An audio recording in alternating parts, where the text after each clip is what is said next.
Welcome to the eCom Collab Club podcast, where operators, risk takers, and battle-tested founders drop the lessons that cost them time, money, and their sanity, and share what actually works so you don't have to pay the same price. Hosted by Peter Gardner and Adam Pierce, founders of the eCom Collab Club and Blend Commerce, the Shopify CRO agency.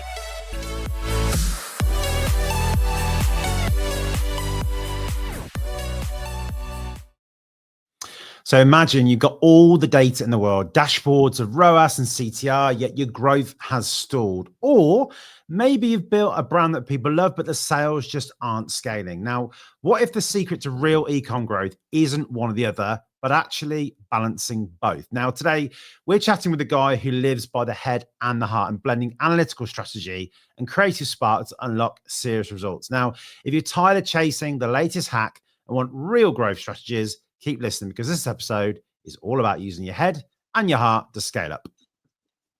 Hey, that was nasty waxed. It's good to have you back, mate, to do those. Because oh, mate, I know that's the most polished part of this podcast. So I hope the expectation level is like not too high now. But fuck, there we go. and you didn't even introduce our guest, who's guys. It's Paul Fernandez, from co-founder and CEO of The Growth Guys. Paul, thank you so much for having us host you. Yes, no, hey guys, I'm so delighted to be here because this is mint. I've been really looking forward to this one. Like, I'm slightly fucking nervous to be on the other side as well. Like, being the podcast host for like 6 months, it's like now getting the interview. I'm like, all right, I remember what it's like now. Yeah. What's been your, as a fellow podcast host, Paul, like what's been your worst moment as a podcast host? That's a difficult one, because it's all been learning at the moment. Like, it's not really, I have not really like looked at it as going, that was my worst moment. But there have been a few challenging interviews where I've had to really keep it going. And it's, I think that's the most challenging thing, is when a person comes on that you think is interesting and they stall. And it's nothing really to do with their personality, because off camera, they're amazing.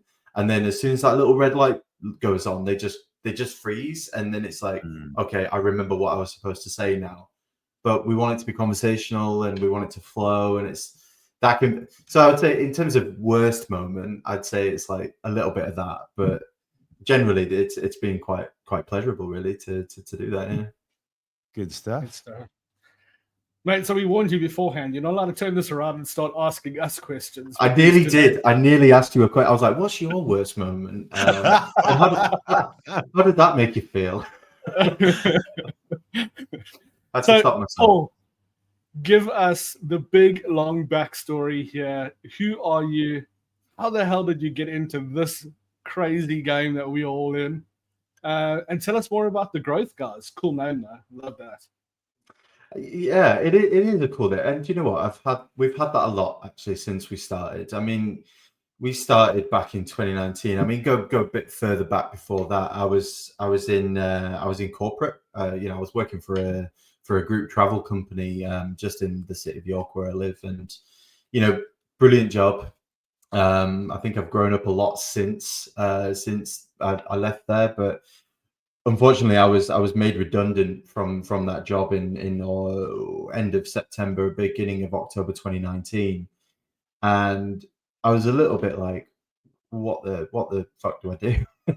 Like, I was a bit. Yeah, I mean, the actual redundancy process, it kind of hit me quite hard personally and mentally. I didn't really know kind of like why that happened to me. I took it very personally. I was very angry for a long time, and went sort of to the emotional dark side of that kind of redundancy process. But part of my redundancy is I got a little package and that kind of thing to go away with, and so I'm sat here with a little bit of money, and most of that to cover my overheads for the next 3 months, because that's what you do, I think, as an adult nowadays. I came out of that redundancy process and I made 3 phone calls as soon as I left the building. One was to my wife to let her know what had happened. The second was to my now co-founder, Carl. And obviously we've been best friends since we were what, 14, 15. We've played in rock and metal bands for the best part of our 20s, which I'm sure we'll probably talk about later. But he was my second phone call, and the third phone call was to a friend of mine whose father was a solicitor, and I kind of needed to get my sort of ducks in a row, really. So my second call was to Carl, and anyway, just explaining what had happened, and he was coming out of an eCom business at the time. So he'd built an art fashion brand all the way up to like sort of seven-figure valuation across Europe and the States. And so he had a lot of learning, and I was just like, essentially, this is happening to me. You're coming out of that business. Is this a good time for us to potentially look at doing something together? And so we met up maybe about a week later. Once all the kind of like the dust had settled on the redundancy process, and I'd kind of emotionally sort of calmed down a little bit, and tried to see the wood for the trees a little bit. We met up. We were both kind of free to do that during the day. So we met up at a Starbucks. Just there are other coffee outlets available as well, but we met up at a Starbucks just down the road from us, and we sat in there for probably 3 hours.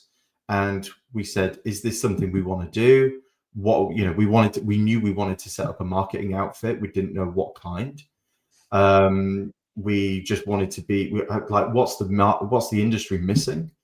What can I bring to the table? And I was working predominantly in sales, in business development, in partnerships, and that kind of area. And Carl was very much in the weeds when it came to working in an eCom brand. He knew what made an eCom brand work. And he was right at the beginning of things like Facebook ads, just as they were getting released. So it was really, really fortuitous time for us to like be talking and thinking about setting something up.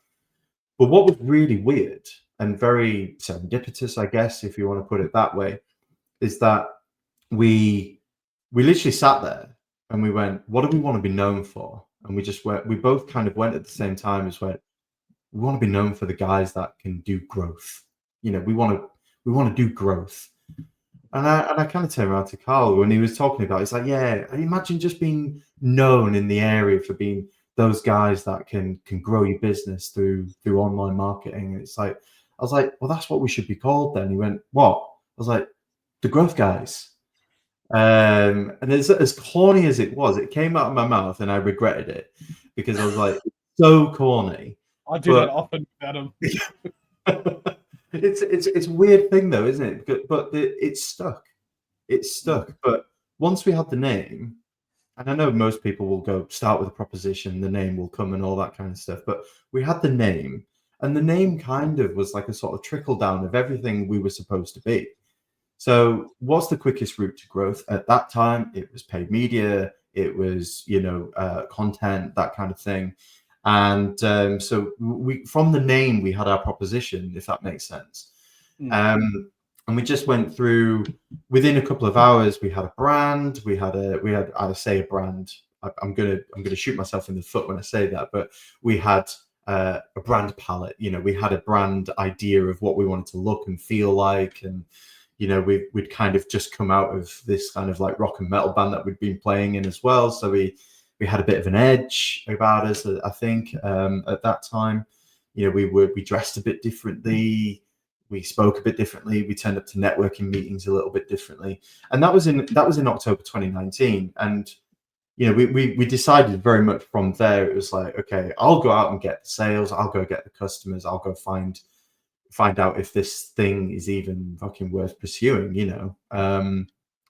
and Carl, you'll be there, because he was doing a bit of freelancing work at the time as well with a couple of brands, which was really helpful because we kind of had like live feedback coming from those clients that he was dealing with, and that was really fortuitous as well. But within about 3 weeks, we had our first client, which was actually nothing to do with eCom. It was a venture capitalist who just wanted to grow his profile. So we were using, we were working directly with him to try and like grow his profile online, and we quickly realized that our skill set really wasn't at that time. It wasn't really suited to that. But then, we were kind of going through the motions, getting a few clients. We had one of our first ecom clients was a brand called Tan Cream, who had been on Dragon's Den, and they were based in York. So they were selling skin cream that was basically like protecting you against the sun. So it had like, sun protection factor, and it was to try and stop cancer, basically, because one of the founders had gone through an awful time with skin cancer, and that was built out first. So that was one of our first ecom clients. And then fast forward to March 2020, and I'm sure March 2020 is absolutely ingrained in everybody's mind that experienced and lived it. We had the pandemic, and we were shut behind closed doors. But weirdly enough, the pandemic was the best thing that ever happened to us as a business, because everybody was rushing online.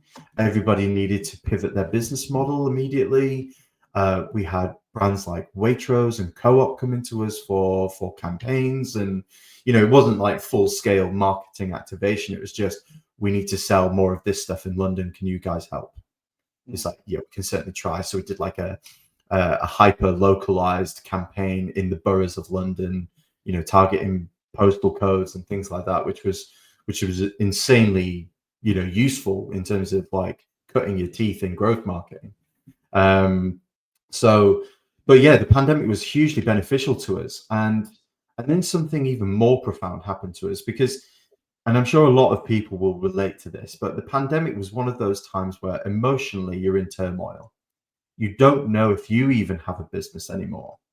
Now, we didn't really feel the full effects of the benefits of the pandemic probably until around June, July time, when people were starting to prep for Q4, and people had really sort of like began to realize like people's behavior has fundamentally shifted in COVID. People, because people didn't immediately go online and start buying everything. It happened over a period of a couple of months, which was really interesting psychologically and behaviorally. But in that March, the business had only been going like 5 months, and Carl was kind of still had a couple of freelance clients, but we had some growth guys clients as well. We're really in that transition period. And as soon as that announcement came on that, from Mr. Boris, stay at home, all that kind of stuff. That's a nice way to describe him. Yeah. I was really kind of like, I don't know how I feel about him. Still to this day, I really don't know how I feel about him. But yeah, I was just kind of like in this emotional turmoil, and I kind of like shat myself, really. I'd kind of burnt through my months of savings, and well, not burnt through. I had a little bit left, but that would see me through. But I kind of shat myself, in terms of going like, I've got a family at home. My wife's on furlough. I've got a little boy at home. We now have 2 children, but we were just a family of 3 at the time. I've got to provide here. Like, I've got to be able to do it. Furlough is great, but my wife was on part-time salary because of maternity leave, and being able to, sort of care for our son at home as well. So I took a night job at Tesco. Oh, wow. Which, do you know what? I fucking loved it. It was so good. But I was working on the business during the day, and then maybe sleeping for a couple of hours, and then doing like a full night shift at Tesco. Just stacking shelves, and I was working down the pasta aisle, and it was, I know every type of pasta now, just FYI. So, and I was but what I was doing is I wasn't just kind of like, fucking my time away or anything like that. I had my headphones in, I was working at night, there's no customers, and I'm just listening to podcast after podcast, ebook after ebook, listening to all these audiobooks as well, and just like absorbing a shitload. Like, I'm just taking everything in. But I listen to people like Rory Sutherland. I went to even listening to people like James Smith, and just like health, ecom, product, like 0 to 1, all that kind of the really good ones. And I've got most of the paperbacks on the shelf behind me, actually, just as a reminder that I've listened to all those books. Like they're incredible. But one in particular was a book called Oversubscribed by Daniel Priestley, and it hit me hard. Like it hit me in a way that no other book has really kind of hit me before. Certainly none of the others that I was kind of listening to at that time.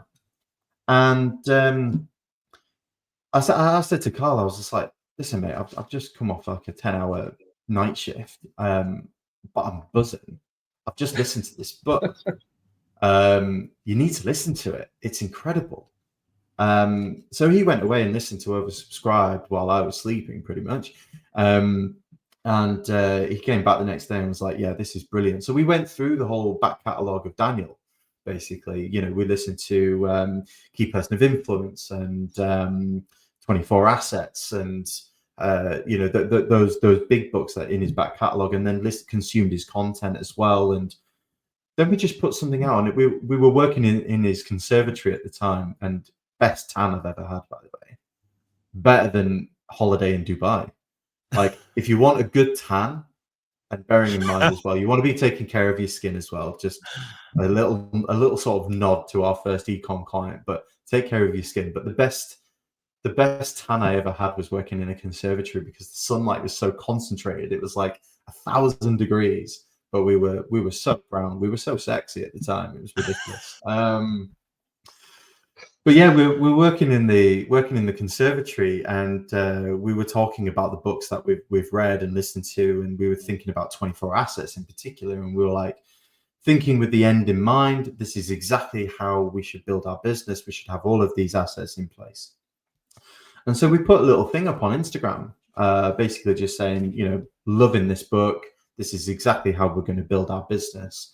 And about a day later, it can't have been any more than 24 hours later, we had a DM from Daniel in our Instagram inbox, with just the words, guys, we should talk. And again, it might have been my mindset, but I just went, oh, fuck. Like, we're going to be screwed before we've even started here. He's going to sue us. We're ripping off his intellectual property or something. I don't know what we're doing here. But we ended up jumping on a call with him, and the call was brilliant. He was lovely, and we were talking about where we're going to be in a year's time, what we aiming to turn over, and I think we had this kind of like big, hairy, audacious goal of like turning over 100 grand in our first year, just because we didn't know any better. And I think turning over 100 grand in your first year is really not the norm as an agency. So he was like, oh, brilliant, yeah, fantastic. And then he just kind of like at the end, just before the end, I wrote on a piece of paper, because we were just talking just like we are now online, and I wrote on a piece of paper and slid it to Carl, just like really scrawly doctor's writing style. I think he might want to invest. And Carl kind of like turned around and was like, nah. Anyway, all the while Daniel's still talking online. And at the end, he was just like, well, here's the deal, lads. And we were like, what? And it was basically like he would come on board as a growth advisor for us and our clients. We would go on to all of his accelerator programs, and he basically became an investor in the Growth Guys. Him, Dent, his accelerator program. And so by the August, we were signed off, and we were part of the Dent family of businesses. So not only were we working with eCom now, we were working with these incredible like professional service businesses. And there was quite a few eComs actually in there. There was a few hotels. There was like food and beverage services and products. And we blew up. We blew up because of that deal. I mean, we were actually on track. When I look back at the numbers now, we were on track to do something like 70K. But that partnership got us over to 120. Jeez. So our first year, we ended up... So a lot of our early success was definitely down to that partnership, but was definitely down to how we were positioning ourselves and how we were just getting visible and getting ourselves out there. Because, you know, it was, we did look a bit different. We did speak a little bit differently. We were talking about, you know, growth marketing, which was fairly newish, I think, at that time to be talking about. Big in America, but not massive in the UK and Europe. I had a couple of messages actually from sort of like traditional marketers going, well, what's the fucking difference between growth marketing and just normal marketing? And I'm like, they're explaining it, like having to, feeling as though I had to explain myself. But that was the only hate we were ever getting, really, was from other marketers. And that was actually where I kind of sat back and went, we're doing something right here. Because, you know, traditional marketers are kind of either looking at us threatened or they just don't understand. And either one of those is fine. And I don't care. But it was real sort of like litmus test of that we're doing something right here. And then, yeah, I mean, so that was a bit of, that was very long-winded. I'm really sorry about that. What was that, like 20 minutes? No. I had a whole bunch of follow-up questions, and you answered every single one of them. Yeah, exactly. Like a tick box exercise as you were going through. Yeah. Good. I think, like, I'm glad I'm checking those things off. I was going to say, Paul, that when you obviously recently exhibited Ideas Fest, and obviously Daniel was there, and I think we had this conversation then, and, you know, it's a really cool story. And I think, look, me and Peter, you know, particularly Key Person of Influence, you know, it's a book that, you know, we really absolutely loved. And I think if anyone's not read that, it's worth having a look at. And I suppose, like, this is what I wanted to guess come on to as well, is that you guys have this thing called the head framework, where I guess, like, effectively you sort of boiled down that growth process into this hypothesize, execute, analyze, and develop. I guess there's two questions here, is like, in terms of that systematic approach here and kind of having that, is that something you feel was that came out of kind of being around Daniel on kind of that sort of rigorous process driven way of working? And I guess the second question is, like, breaking it down, what does that really mean? The hypothesis, execute, analyze, and develop. Yeah, good question. I think it definitely did come out of doing the KPI program with Daniel, and I'll just add it. I had to do it twice. It was a lot of information. I couldn't really handle it first time around. I think I just managed to get through. So Daniel teaches the 5 Ps, and the first two are pitch and publish, or pitch, product, and publish, in whichever order. But yeah, pitch being the main one. You know, like, how are you're constantly pitching, and you're pitching to everybody, and what you get is what you pitch for, and all that kind of really good stuff. So we were working on that. And again, a part of that is like, how are you pitching the way you work? Because, you know, a lot of people who go through the KPI program are probably like, you know, professional services or individual coaches, consultants, those kinds of people. And to differentiate yourself, you have a set of principles, you have a process. And so we had to really sit and think, because we've only really been doing this a year at that point. And we're going, well, do we even have a process right now, or are we still learning, or is there something that we can create that we can follow? Like, what makes sense? And it was actually, I mean, I know we'll go on to it, but it was actually the heart principles that came first, because they were the principles that we believed in, and then the head came later, which I guess could be some big metaphor for how people think, I guess, you know, heart first, head later, or whatever. But, you know, the head framework came out of the principles as well. And so what the head framework is you explained it lovely there as well. It's like, so the first one is hypothesize. You know, so you have to start with a hypothesis. It's that scientific, logical way forward. We need to, it's completely non-ego driven. It's like, okay, so what do we think we can achieve here? And it's not like big hairy goals or anything like that. It's like, what do we think is happening? You know, what do we know to become, what do we believe to be true? What do we believe can be achieved based on what we know right now? And, you know, drilling that down, that could be literally something as, I reckon we could increase our subscribers, or I believe that we could increase or decrease our cost per conversion by £1. Okay, That's a decent hypothesis. And it's not built on, what's really important with the hypothesis is that it's not just plucked out of thin air. It's based on stuff that you're seeing already, which is why data is incredibly important.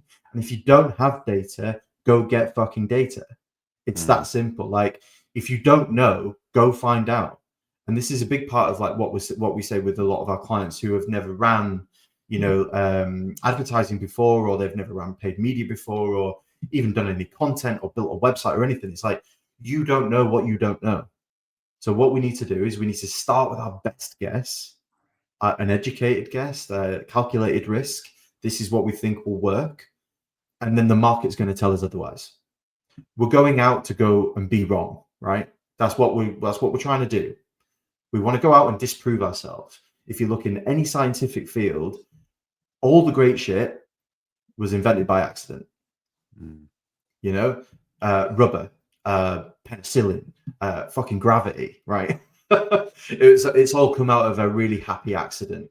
But you got to put yourself in the place, in the lab, I guess, if you want to put it that way. You got to put yourself in the place where that happy accident can happen, and that cannot happen without a hypothesis.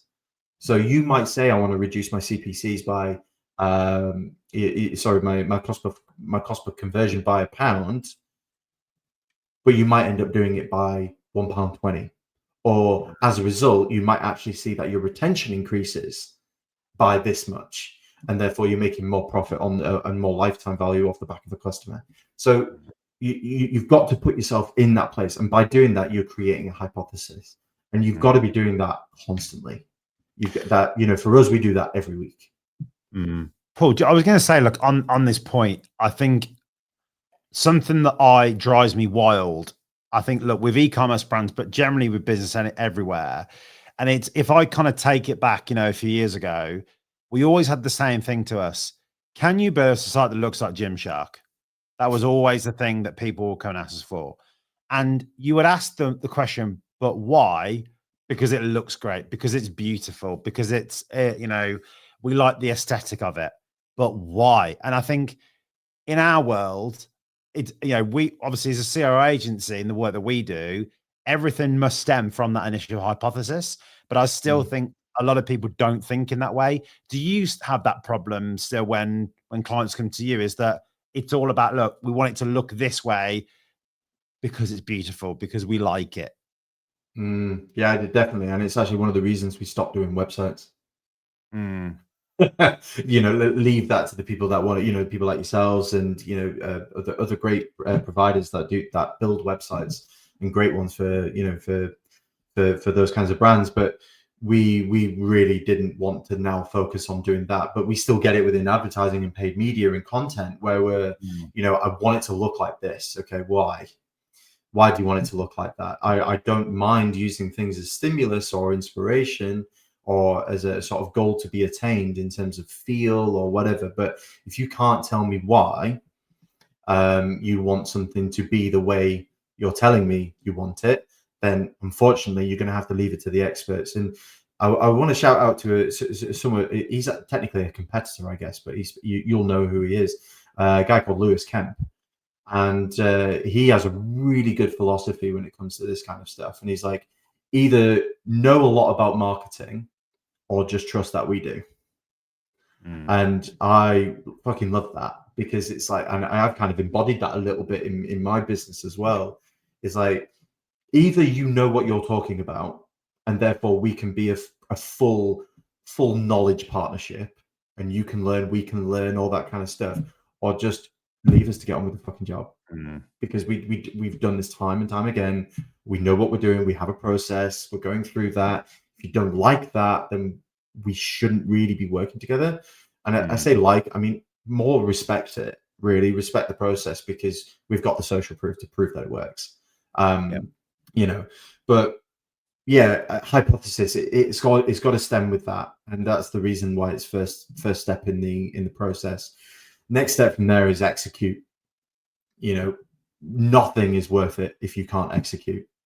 You know, you've got to be able to run shit, and you've got to be able to, it's about finding out. You've got to be curious. You've got to be able to go out and find out. And the reason you do that the way that you do that is through execution. A lot of marketers, and this was one of the reasons that we kind of became an agency in the first place, is that there was a lot of fluffy marketing going on at the time.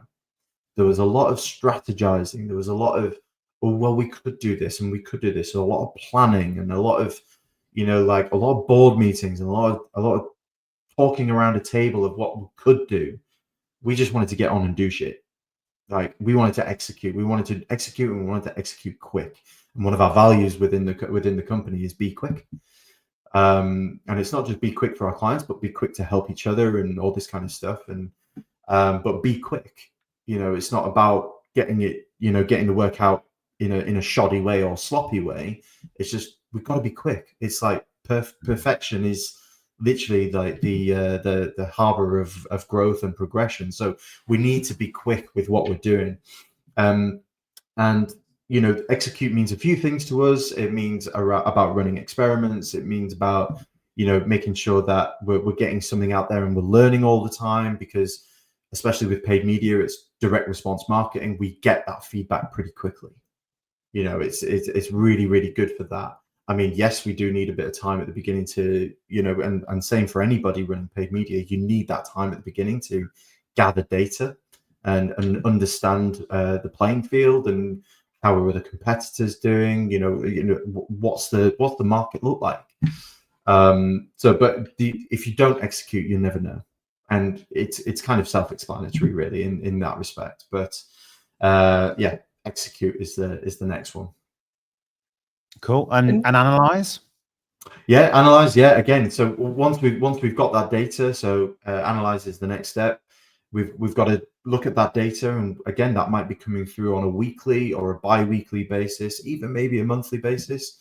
It's good to look at different time horizons. Look at different time periods, just so you can see the effects, because you're going to see micro wins in the weekly. You're going to see macro wins over a year, 6 months. But you want to be tracking it at all times. And again, that's part of our principles as well. But analyze the data. What is this telling us? Like, has our CTR increased? What is our CPA telling us? Has the ROAS increased, decreased? Are we at a point where we could potentially scale this? How did that creative respond? Actually, the creative was really good, but we think it might go better in a video format or a carousel format. Actually, that should be placed in Instagram stories. It's getting next to no engagement on TikTok. All of these little things that we're learning basically inform the next step. This is why this whole head process is cyclical. So when we've got all of that data, the next stage is develop and debrief. So debrief or develop, it's a two, you're at a crossroads, right? Okay, that didn't work. Okay, why didn't it work? So we go down the debrief route. We're still debriefing about even the things we're going to develop. We're looking at the data and going, okay, that really worked. That was really good. But we think actually we can make that work even better if we if we put it over here, or we basically do an iteration of that and put it in a different placement, or, you guys get this like so much, like, with what you guys with CRO and stuff like this. You've got to have something to learn. You got to be able to learn and get that data and that real feedback back before you make that next step. It's all right, putting it in your guys' world. It's all right changing a button to orange, but what does that even mean? Like, what does that mean if like the data is not responding to that, or if the data is not telling us orange was the right color? It could be that purple was the right fucking color. Who gives a shit? Take your ego out of it. The data doesn't lie, but there is. And I will caveat that actually, again, with a little bit, data is only part of it. It's being able to understand between the lines with the data. Okay, what does this data mean? How can we generate a story from that data? What is that data going to allow us to do next? So we hypothesize, we execute, we analyze the data, and then we debrief about that, and then we develop the next steps. And that could mean very well just going back to the hypothesis stage. It's very rare, actually, that we go back to the hypothesis stage and going, we were 100% right. In fact, that rarely fucking happens. Mm. It's like we go back and we go, oh, do you know what? We weren't far off there. You know, we managed to reduce, our CPCs there, but not as much as we thought we were going to do. Maybe we need to do more work on that. Maybe we need to go a bit further. Maybe next week we do this. Or we just go, do you know what? Ads did not work for that at all. And it could be that we learn something about the product. You know, we learn something about the customer, because, and again, I'll put this in here now, is that growth marketing is literally the thin line between someone not knowing who you are to becoming a brand champion. It's literally that. It's the thin line. You know, it's not the all singing, all dancing, doing everything, doing PR, you know, SEO, all of this kind of stuff. It's not about that. It's about what is the quickest route we can go from acquisition to retention. That's literally it. And we've got activation in the middle. So it's, you know, the AAR sort of format. How are we acquiring it? And the principles are kind of built on that sort of like methodology and that process. But yeah, I mean, we've been implementing the head framework now for a number of years, and it works for us. It might not work for everybody, but that's why we will only work with the clients that are a good fit for that process. So but we think it's, you know, I mean, I guess it sounds nice, and I know it's a lovely acronym. Everyone loves an acronym. I certainly do. But there is something deeper with the whole sort of like heart and head, you know, because it is literally the logical bit about it. We don't involve emotion in that process. We don't involve ego. We don't involve our past sort of biases of marketing. In, you know, we're in a world now where what worked last week will not work this week, because people are so quick to get onto it. And, you know, there's a reason growth marketing used to be called growth hacking, actually. It's because you are looking for potentially the things that other people aren't doing, you know. So it doesn't mean hacking as in like sort of hacking into people's computers. It's like, how do we sort of like find the things, the counterintuitive ways of growing, you know, like, you know, and Sean Ellis from PayPal was like a big inspiration for this whole sort of growth marketing movement, where it's like, you know, he just did something completely out the norm, out the box, took inspiration somewhere else. And we love that ideology, you know, and that's kind of like what it is really. It's an ideology and a way of moving forward. Definitely. And so I guess, look, we covered that head part off, and then we're now obviously thinking about the heart, which you mentioned there. So Peter, do you want to? I think you got a question about the heart specifically. Yeah, I actually just wanted to backtrack a bit. Your head framework is incredible. Like I've talked a lot about with CRO and A/B testing, and we get so many people going, "Hey, A/B testing doesn't work. We run the experiment, and there's no proof at the end of it." And they just go, "Okay, cool, done experiment. That's it." And it's a classic case of when something fails, that's when you actually learn the biggest. You get the biggest learnings off the back of a failure, because in all likelihood, you hypothesize and you went, this thing's going to work. Why? Because maybe it's based off the back of, you know, you've done this before, somebody else. It's best practice, or you know, you've thought about this really strategically and it solves a specific problem. And then you get to the end of it and the data shows you, no, that doesn't work. And then you go, well, hold on here. Did we miss something when we looked at the analytics in the very beginning? Did we misunderstand the true problem? Does that problem run deeper? And you actually end up being able to get a better result on that second or third test on that thing that actually gets crazy results for somebody. But it's because you didn't just sit on your laurels and go, okay, cool, this is all we want to do right now. You know, it's incredible, and I love the head framework. I'm going to steal it. And do it. Yes, steal away. And the way to go back to that as well, because it definitely relates to exactly what we're doing. You know, it's the whole process. I just want to touch on one thing before we jump into heart. You said right at the beginning of that, you said you've got to understand the analytics. You've got to understand what's going on there. And then you also added that, you know, you've either got to understand and let us do it, or you know, do it yourself. there's a bit of that value of despair. I feel like you've got to get somebody to the point where they realize they know what they don't know before they go, okay, cool, I can now work with an agency. But at the same time, what are those fundamental basics? And I was talking to somebody today about it, a brand, and he was saying, look, I've got so much data.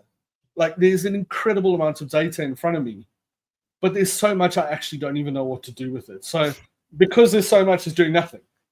Mm-hmm. And it's like, he's not really. He's a very, very intelligent guy I was chatting to, but I get what he was saying. It becomes to a point where it's overwhelming. What are those little things that people can go, okay, I've got to focus on this right now with growth? Yeah, it's the typical paralysis by analysis thing, isn't it? It's trying to look at all that data and make sense of it. And I guess from a brand point of view, you've got to have, and again, it might sound a little corny, but you've got to understand what your North Star is. Like, you've got to understand what your next objective is and find the data that relates to that. Because if you're looking at all this data and your next objective is to, I don't know, add 20% to the revenue year on year, then look at, and this whole thing is underpinned by what moves the needle. What is going to move the needle? And even if it's micro steps, and this is kind of like a bigger problem with a lot of brand owners and a lot of business owners, is that sometimes they don't really fucking know what they're supposed to do next. And we're all in the same sort of dark room. It's like literally, I can't remember who said it, but it literally is being like in a dark room looking for the light switch. That's literally how we feel most of the time. We don't really know what the next step is, but we make our best guess of what, okay, this feels like a valuable thing to do next. And the data, it can be incredibly confusing, but if you don't have a handle on your own data, get someone who does. Get someone who can decipher it. That's what they're there for. And even if it is just to go through and have a look at it and audit it and just say, from what we're seeing, because this is the other thing as being an entrepreneur, like you cannot see the wood for the trees a lot of the time. It's really hard to zoom out. It's really hard to get the big picture. You need to take time, come away from the data, zoom out and go, where is my business going? And then go back into the data and go, okay, yeah. Because it's like, I know it's weird. And I'll use the analogy of my son doing his homework, and last night we had another case of it. He had something that was really hard to do. He couldn't do it. He went up, had a bath, came back down. He looked at it differently and was like, oh, I actually understand this now. And weirdly enough, he's doing sequences and patterns in maths. So it's like, that's a really good use case for us to talk about, because it's sometimes you cannot see the pattern. You can't see the sequence. You need to go away, do something else, come back to it. So, there's sort of like actual rudimentary human things we can do. But if you don't literally understand the difference between a click-through rate and a conversion rate and all this kind of stuff and what those things mean, get someone who does. Yeah. I love that. Yeah, break it down, focus on one or two. And if you don't know any more than that, it's time to go and get somebody else to do it for you. 100%. Cool. Conscious of time, and I know we need to get through to heart as well. Do you want to run us through heart? Yeah. So heart is they're our principles, really. They're what we believe. They're the 5 things that we believe make a brand grow online. And I have to say online, because it doesn't necessarily go for businesses, but most businesses are online in some way, shape, or form nowadays. So it's kind of universal, I guess. But these are our principles. This is what we believe in. So the heart stands for, I'll explain them all and then I'll go back into each one if you're all right with that. But yeah. So the first one is high performing assets, engagement, attribution, revenue, and technology. They're the heart principles as we see them and as we believe to be true. So high performing assets, you could probably make a guess of what that means, but we're not just looking for performing assets, because performing just means it could be shit, it could be good. We're looking for really high performing assets, and we look at that across websites as well. So your website is probably one of the biggest assets as a brand that you own. and it needs to perform for you. It's like the hub. It's like the Higgs boson particle of your whole online brand, right? It's where people come to transact. It's where people come to find out a bit more about you. It's where you can deliver your brand story in detail. It's your real estate. It's your asset. It needs to perform highly. Otherwise, people don't give a shit. They'll just go to the next one. You're not that special. So make your asset, and in this case, we're talking about a website, the highest performing it can be. Make it enjoyable, make it user-friendly, make it quick, make it lovely to look at, make it an enjoyable experience for people to come on and go, I love this. Yeah, brilliant. I could stay here for a little while. I'm enjoying the content. I'm enjoying the products. I really want to sit and take my time. Now, people are time poor these days. So it's becoming even harder to be able to do that. And so your website is just one of them. And then if you think about it as a hub, you've got everything around it. So you might have your personal brand, for instance. If you're a brand leader who puts his face in front of the brand, and Peter, you're wearing the cap of a brand who does this very, very well. Mr. Willacott from Uncle Matt's Hats, he does this incredibly well. He's got a fantastic personal brand because he's got a great story, a heartbreaking story, but a great story. And it's like he uses his story as an asset. And this is what we mean by a high-performing asset. You're using your story to inform the next principle, which is engagement. But, we're looking at high-performing assets being content as well. And in our in sort of our daily lives as paid media specialists and growth marketers, we look at this as ad content mainly. So when we mean by high performing, we're looking for something that's going to get the click and get the click cheap. So we want to be able to get people through the door as cheaply as possible. And it's the same as some kind of like amusement center or recreation park or whatever. Like if you're charging on the door, you want people to, ideally, if you're marketing for people to come to your attraction, you want people through the door as cheaply as possible, because once they're in, they're going to spend. Sure. So we need to get people in as cheaply as possible. So that's why it becomes high performing. But when we're looking at content, is it selling the problem? Is it selling the solution? Is it got a great hook? Is it in a format that people will enjoy? We break down, and we actually have a whole other sort of side of our business, which again, we've kind of got a system for, which we call our creative MRI.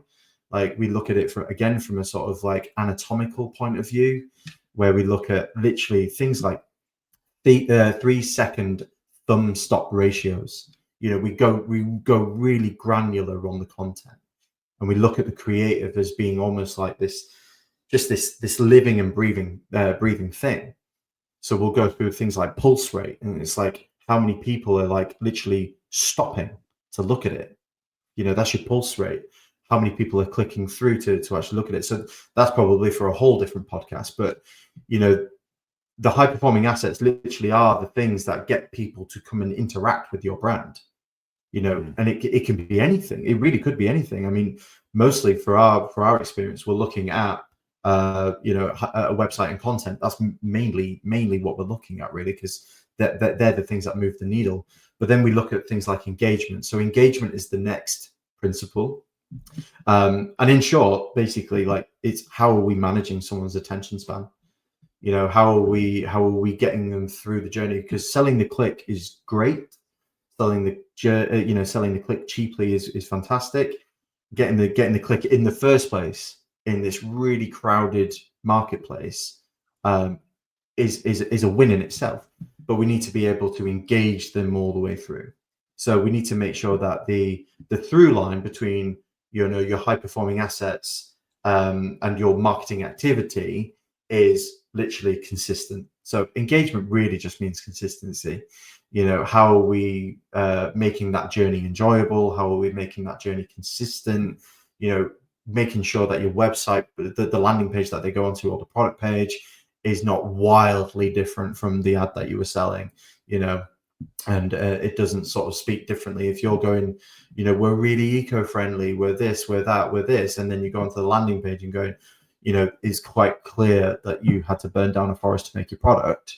That's, do you know what I mean? Like that there's a real disparity there and a real disconnect.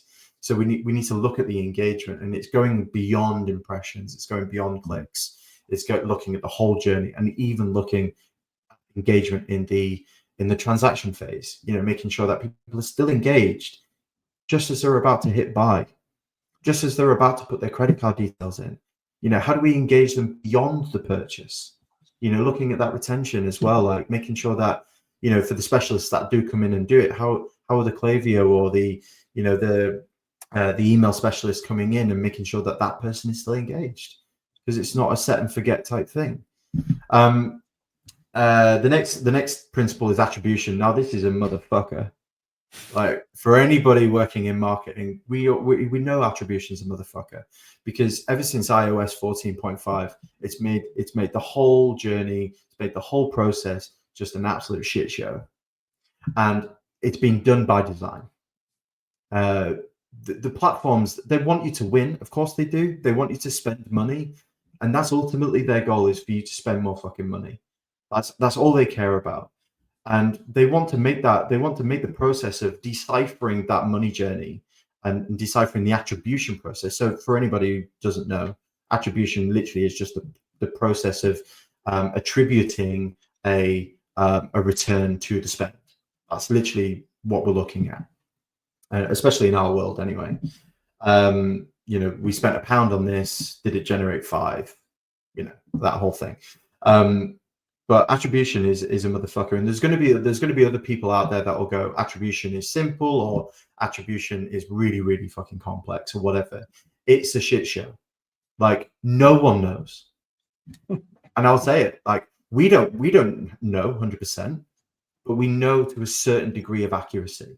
We know to a certain degree to what be true. Attribution is weirdly like, I don't know if I'm gonna get like even cancelled like this, but it's like someone's religion. Like, it's really not worth going to a Christian and going, you should believe in Mormonism. Like, you can't do that. It's like, you've got to make it what it is, what it means to you. And attribution is literally, and it's the reason it's kind of like the central pillar in our principles, because it literally revolves around everything. If you don't know what's working, how do you know what to do next? If you don't know what failed, how do you know what not to do next? All those kinds of things. And it kind of links back into the head framework a little bit as well. But attribution is a shit show, and it's not going to get any better. That, fundamentally, it's going to become about, we were already seeing it in SEO with like 0 click.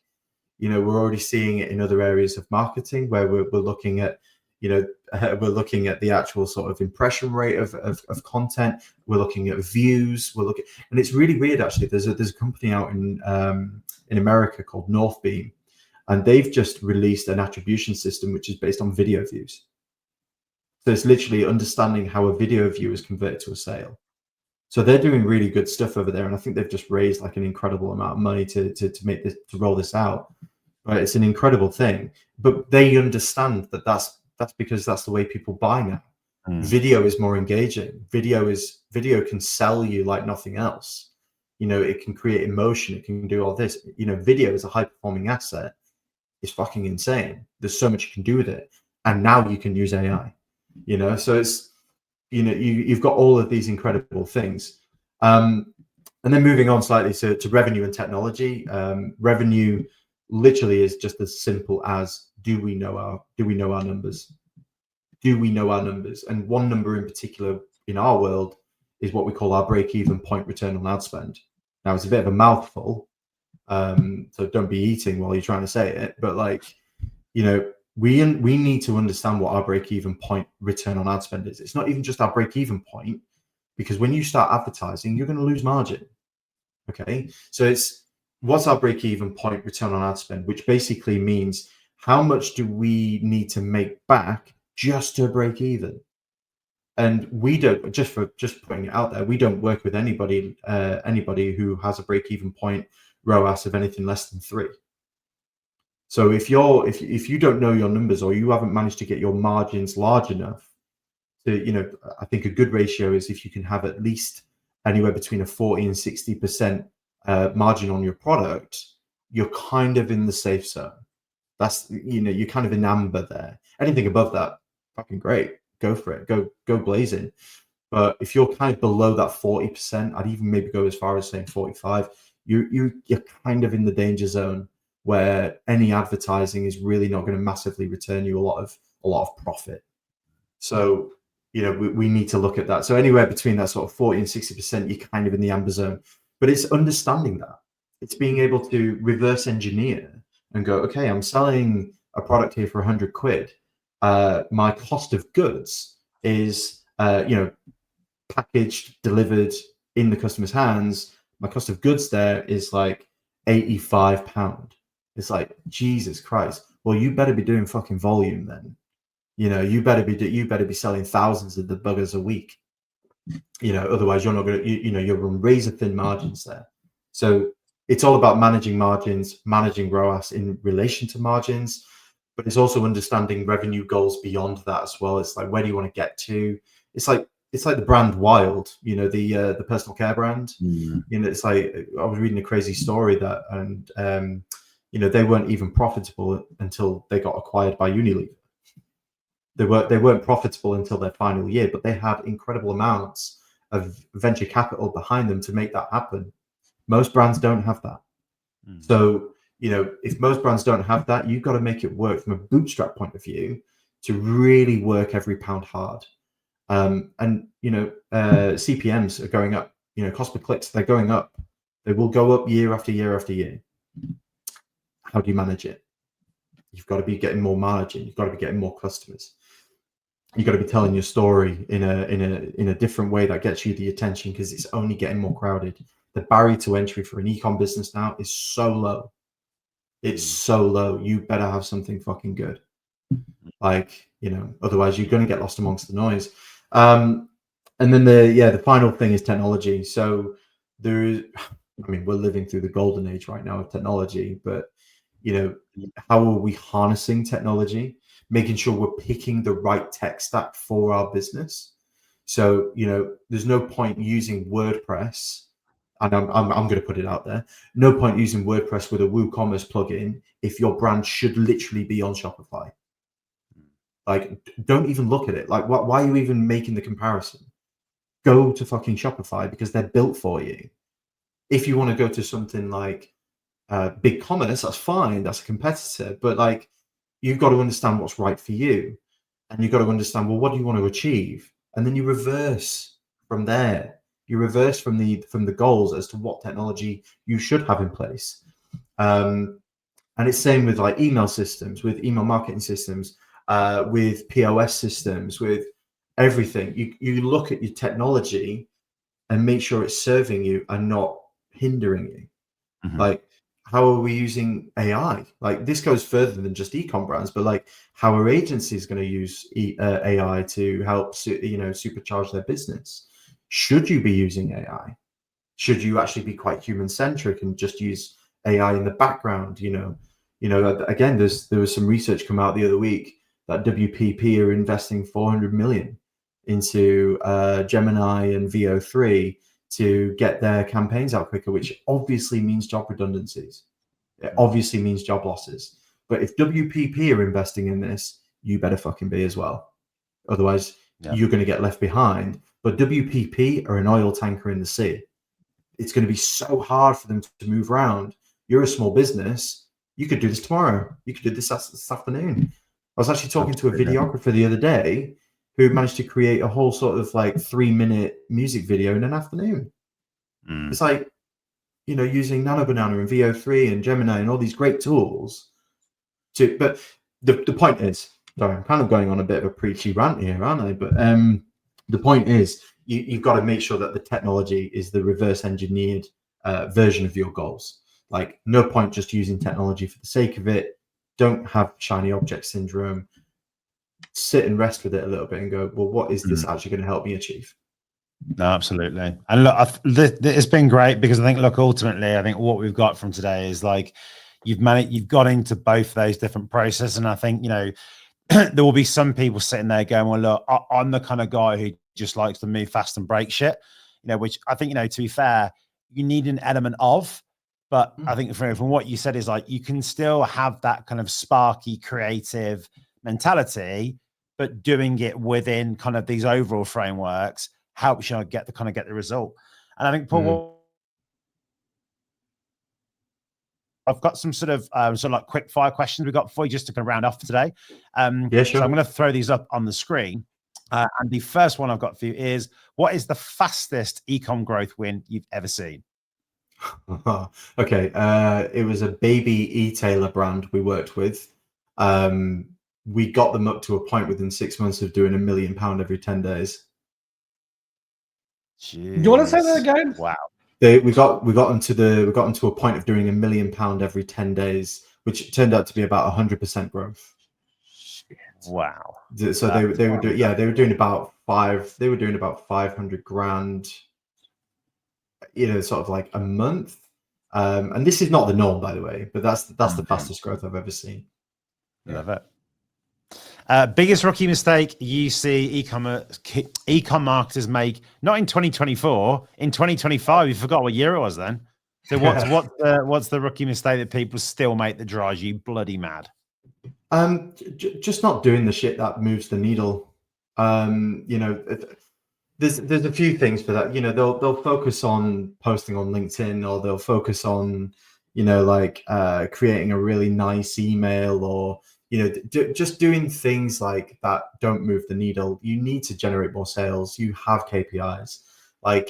Do the shit that's going to basically go towards them. And I'm not saying that that's paid media necessarily, but it could be it could be literally working on the new packaging for the product, because that's actually going to make people keep it longer, or make it more attractive, or work on bringing your cost of goods down, or and I'm talking about ecom marketers generally like that in-house, but even agency side, some of them just from what we've seen, and there are a few bad ones out there, but there's a lot of great ones out there actually. I'm not gonna there are some great marketers out there, but it can be very easy to not do the things that move the needle. So just do them, and that's the only thing I would avoid. Really, it's just don't get distracted from what you're meant to be doing. And the last one is, if you had one piece of advice for a founder stuck in a plateau, what would it be? Well, firstly, take a couple of days out. Take a couple of days out and reset. It's amazing the kind of vantage point you can get from just taking some time off. No one's going to massively miss you. But if the business is solely reliant on you and you need to stay in there, bring someone in, even if it's just to steady the ship for a couple of days while you take some time out, just to make sure nothing breaks. And you can get a really good operator from a lot of places now. But if it's the operation that you're in a plateau with, or if it's in a marketing point that you're in a plateau with, bring someone in, even if it's just for a consultation, even if it's just for a bit of advice, and I would say pay for the advice, because you're not going to get the good stuff for free. There's a lot of advice out there. There's a lot of bad advice out there too. So it's I would say go to someone who you think is reputable and trustworthy. Maybe do the whole sort of tradey thing of go and get 3 quotes, and then decide from there. But you want someone to come in and just have a look at it and just tell you what the lay of the land is first before you start making any moves.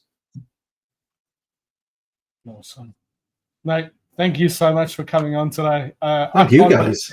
We've gone over the hour. It's insane, and I think we still had so much. We're gonna have to get you back one day and make sure we go over some of the other stuff as well.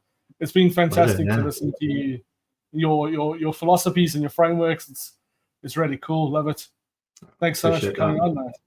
Thanks, guys. Really appreciate it, and thanks for having me on. I really appreciate it. Lovely it. No, absolute pleasure, mate. And just remind everyone, in terms of if people want to tune into your podcast and obviously find out more about you, what do they need to do, where they need to go? Yeah, so first and foremost, you can go to thegrowthguys.co.uk. That's our growth marketing agency. The podcast is literally Mastering Business Growth Podcast on YouTube. We're on Spotify as well, and anywhere that you'll probably get your podcasts. And we also have a sub-series of that as well, which is called MBG chats, which actually a lot of them are with eCom founders, weirdly enough. And they're most of them are early stage. So there's some really good sort of like transparent learnings from people who are just getting started in 2025. So that'd be worth a look. Great stuff. Thank you very much, Paul. And guys, look, thank you very much for tuning in. Thank you, obviously, for everyone's comments today, particularly to Justin and from Yuvad, who have commented and sort of been part of the conversation too. If you have liked what you've listened to today, do give us a like or review on the listening platform of your choice. And we'll be here again, same time next week with the ECC podcast. Cheers. Cheers. Bye. Thanks for listening to the eCom Collab Club podcast.